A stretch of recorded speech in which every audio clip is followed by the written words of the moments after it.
So I do want to take a moment to say something about this little guy right here. We just picked this up. This is the DEWALT DCS335. It is a little handheld jigsaw. It is friggin' awesome. I will be changing the blade right now real quick, but when you use this for fine cuts, it is so precise and it is so easy to use. Friggin' awesome tool. I just picked it up a week ago and I freaking love it. And you can find the link below in the description. Where is that damn other blade at? The little one that we were making fun of me about.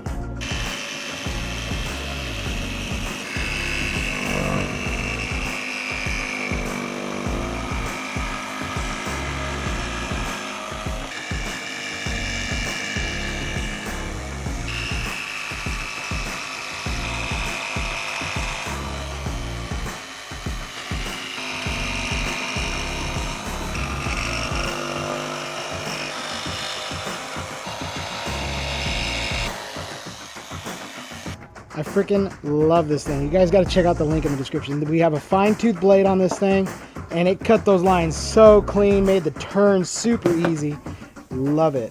100% recommend this guy. There's a few tools in DEWALT I'm not keen on, like especially that palm router. It's okay, but nah. This thing though, totally worth it, man. Check that shit out.